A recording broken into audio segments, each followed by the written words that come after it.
जय हिंद। आज के सेशन में हम लोग झारखंड की संस्कृति के बारे में विस्तृत अध्ययन करेंगे।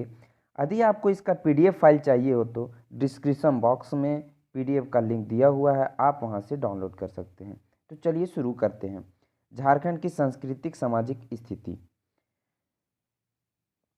झारखंड की सामाजिक रीति रिवाज, सांस्कृतिक विकास, राजनीतिक स्थिति, आर्थिक स्थिति और धार्मिक स्थितियां विशिष्टताओं से और विभिन्नताओं से भरा हुआ है। यहाँ के सामाजिक स्थिति के विषय में यह कहा जा सकता है कि यहाँ का समाज पितृसत्तात्मक समाज है। झारखंड का जो समाज है वो पितृसत्तात्मक समाज है। यहाँ के जनजातियों में कई प्रकार की गोत्र अवस्थाएं पाई जाती है और प्रत्येक गोत्र का अपना विशिष्ट चित्र होता है। इसी इसी चित्र को टोटम कहा जाता है। झारखंड के जनजातियों का जो गोत्र है और उस गोत्र के विशिष्ट चित्र होते हैं, उस चित्र को ही टोटम कहा जाता है। झारखंड के जनजातियों में टोटम सामान्यतः पशु पक्षी पौधा आदि के नाम पर रखा जाता है। जो गोत्र है जनजातियों में, झारखंड के जनजातियों में जो गोत्र है उस गोत्र के चिन्ह को टोटम कहा जाता है और वो जो टोटम होता है वो पशु पक्षी पौधा आदि के नाम पर रखा जाता है। जनजातियां इसे पूज्य मानती है। इस टोटम को जनजातियां पूज्य मानती है। झारखंड के जनजातियों में सगोत्रीय विवाह वर्जित होता है। प्रायः जनजातियां अपने अपने समाज रीति रिवाज को मानती है। हो जनजातियों में अपनी सामाजिक रीति अलग होती है। इसके अलावे झारखंड की जनजातियों में धार्मिक विश्वास और आस्था का आधार बोंगा होता है। धार्मिक आस्था का आधार क्या होता है? बोंगा होता है, जो प्रायः सभी जनजातियों में पाया जाता है। संथाल, मुंडा, हो, बिरहोर जनजातियों में इसे सिंह बोंगा कहा जाता है। संथाल जनजाति, मुंडा, हो और बिरहोर जनजाति जो धार्मिक आधार होते हैं उसे सिंह बोंगा कहते हैं। धार्मिक आधार को सिंह बोंगा कहा जाता है। इसी प्रकार जनजातियों के अलग अलग ग्राम देवता भी होते हैं जो विभिन्न नामों से जाने जाते हैं। झारखंड की जनजातियों में सामाजिक पहचान के लिए कई संगठन हैं जो सामाजिक संगठन के नाम से जाने जाते हैं। विवाह, युवा गृह, गोत्र टेबू ये धार्मिक समाज के पहचान के लिए संगठन बनाए गए हैं। अब इसमें देखेंगे कि विवाह में कौन कौन से जनजाति में कौन से विवाह होते हैं। युवा गृह क्या पाया जाता है, उसका गोत्र क्या होता है, टेबू क्या होता है, इसके बारे में अब आगे चर्चा करेंगे। विवाह, सबसे पहले देखते हैं विवाह। जनजातियों में विवाह करने की प्रथा अपने गांव, गोत्र, टोटम और समूह आदि से बाहर होता है, यानी बहिर्गोत्रीय विवाह की प्रथा है। जनजातियों में जो विवाह है वो अपने गांव में विवाह नहीं कर सकते, अपने गोत्र में विवाह नहीं कर सकते, टोटम में नहीं कर सकते, अपने समूह में विवाह नहीं कर सकते। यानी जनजातियां जब विवाह करेंगे तो बहिर्गोत्रीय मतलब अपने गोत्र से बाहर के गोत्र में मतलब दूसरे गोत्र में विवाह कर सकते हैं। झारखंड की जनजातियों में कई प्रकार के विवाह पाई जाती है। पहला है क्रय विवाह।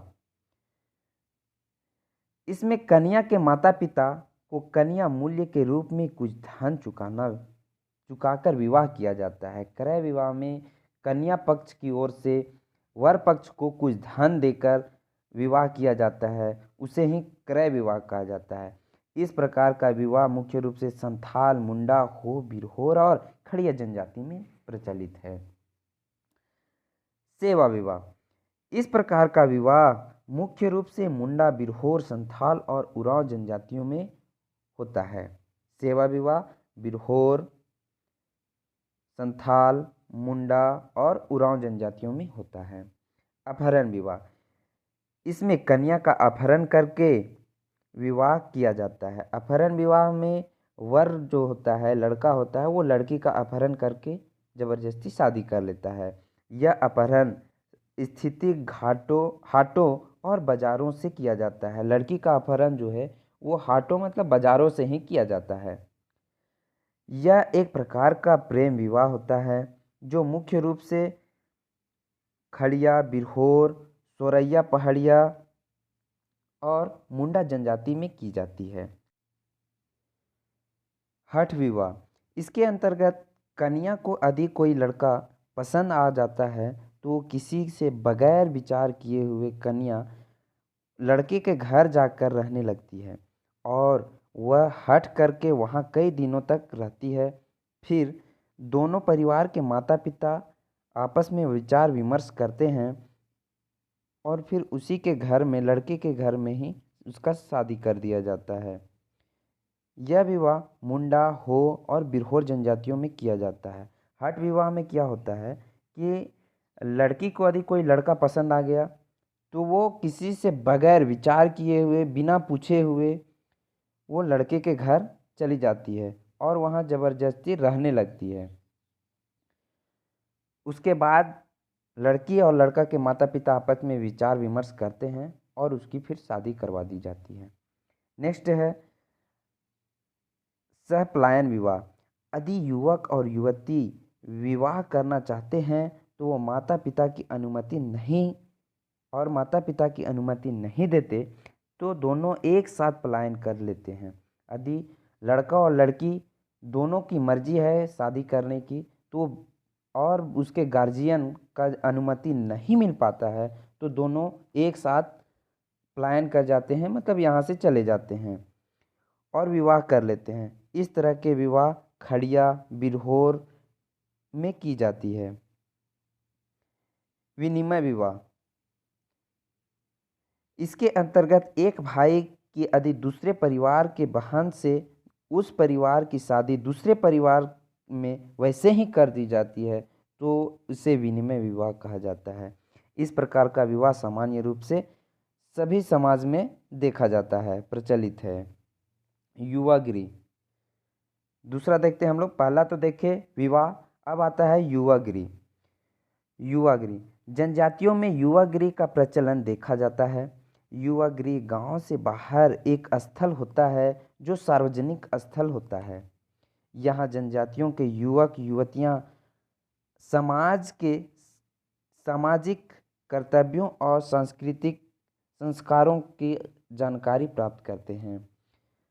विद्वानों के अनुसार युवागृह युवक युवतियों के दाम्पत्य जीवन, सामाजिक कर्तव्यों और गोत्र आदि का प्रशिक्षण स्थल होता है। मतलब युवागृह जो होता है वो युवक और युवतियों का सामाजिक रीति रिवाज से, उसके जीवन से संबंधित, समाज में क्या कर्तव्य है, उसका गोत्र क्या है, ये सभी चीज़ों का प्रशिक्षण युवागृह में दिया जाता है।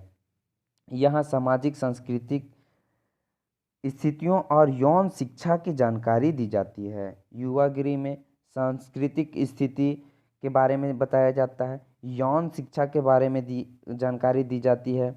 ये जानकारियाँ जन्म जातीय समाज के वृद्धजनों के द्वारा दी जाती है, मतलब बूढ़े लोगों के द्वारा, या जो वरिष्ठ लोग होते हैं वो युवागृह में और युवतियों को शिक्षा देते हैं।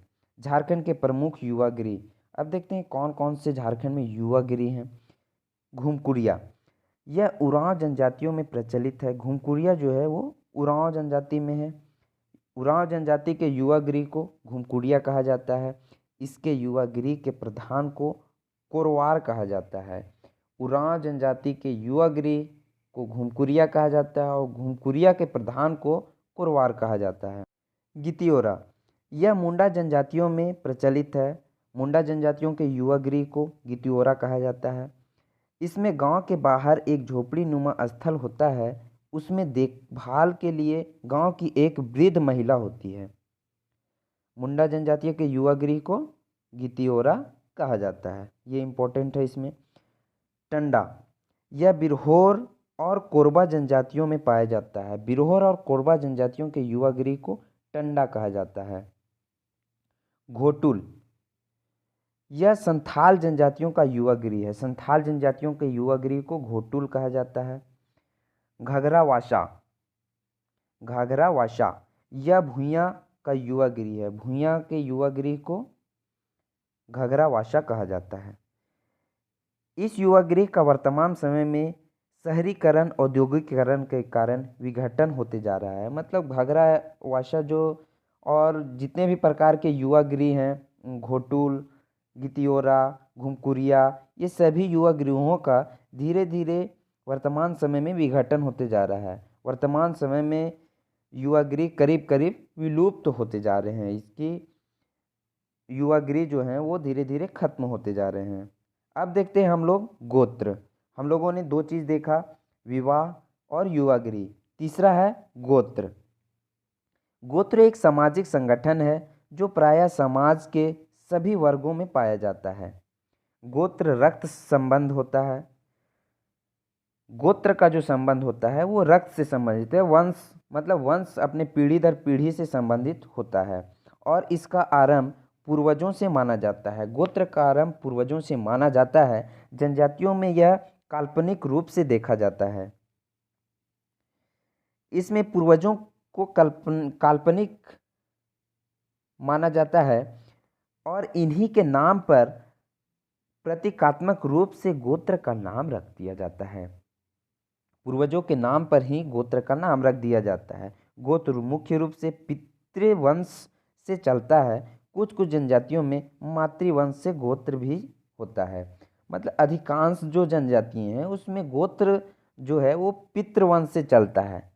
जैसे माता और पिता के जो संतान होंगे उस संतान का नाम उसके पिता के वंश के अनुसार से ही चलेगा, न कि माता के अनुसार। कोई कोई एक्सेप्शन में हैं जनजातियां जिसमें मातृवंशीय भी गोत्र चलता है। पितृवंशीय गोत्र कुल या वंश से जुड़ा होता है। पितृवंशीय जो गोत्र है वो अपने कुल या वंश से जुड़ा होता है। हिंदू समाज में ऋषियों के नाम पर गोत्र का पहचान किया जाता है, जैसे भारद्वाज गोत्र, कौंडिन्य गोत्र। जबकि जनजातियों में पेड़ पौधे, पशु पक्षी, जानवरों आदि के नाम पर गोत्र का पहचान किया जाता है।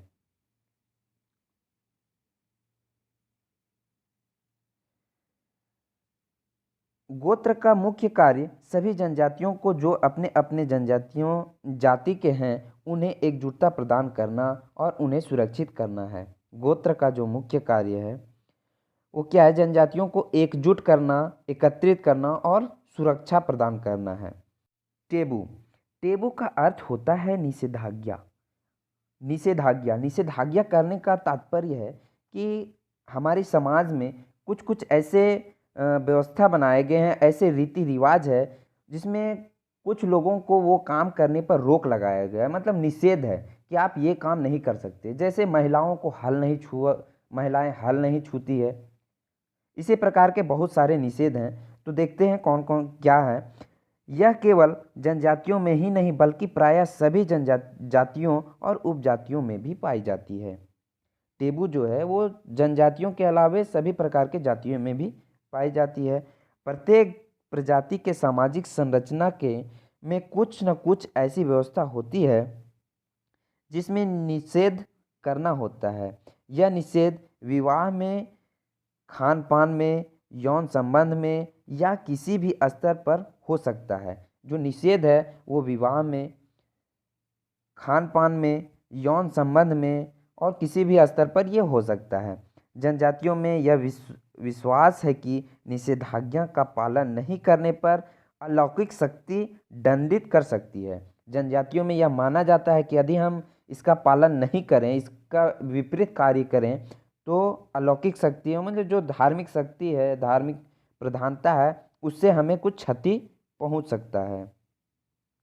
इसलिए वे बहुत तत्परता से नियम का पालन करते हैं। इसे ही टेबू कहा जाता है। इस निषेधाज्ञा को ही टेबू कहा जाता है। इसमें निम्नलिखित निषेध होते हैं। जैसे निषेध कौन कौन से हैं देखते हैं हम लोग। सगोत्रीय विवाह वर्जित है। जनजातियों में माना जाता है कि यहाँ पे सगोत्रीय विवाह वर्जित है क्योंकि सगोत्रीय यौन संबंध निषेध है। एक ही गोत्र में विवाह नहीं कर सकते, यौन संबंध करना निषेध है। जनजातियों में गोत्र चिन्ह पूजनीय होती है। जनजातियों का जो गोत्र चिल है वो पूजनीय होता है, इसलिए उसकी हत्या करना निषेध माना जाता है। हो जनजाति हो जनजातियों के महिलाएं को हल छूना निषेध होता है। संथाल जनजातियों में महिलाओं को मांझी स्थल जाने पर निषेध होता है। संथाल जनजातियों में मांझी स्थल नहीं जाने दिया जाता है महिलाओं को। मुंडा जनजातियों में महिलाओं को धान बोना निषेध होता है। मुंडा जनजाति की महिलाएं वो धान नहीं बोती है। इसी प्रकार मुंडा जनजातियों में ही गांव के विवाहित बेटियां सरहुल का प्रसाद नहीं खाती है। मुंडा जनजातियों में जो सरहुल पर्व मनाया जाता है उसका प्रसाद गांव की बेटियां जो विवाहित कर चुकी, जिसकी शादी हो गई है, वो सरहुल का प्रसाद नहीं खा सकती है। इस प्रकार जनजातियों में कई प्रकार की निषेधाज्ञा होती है जिसे टेबू कहा जाता है। आज का वीडियो हम लोग यहीं पे रखते हैं। नेक्स्ट झारखंड की सांस्कृतिक स्थिति के बारे में हम लोग देखेंगे नेक्स्ट वीडियो में। तो मिलते हैं फिर दोस्तों नेक्स्ट वीडियो में। यदि आपको इसका PDF फाइल चाहिए हो तो आप डिस्क्रिप्शन बॉक्स में PDF का लिंक दिया हुआ है, आप वहाँ से डाउनलोड कर सकते हैं। जय हिंद।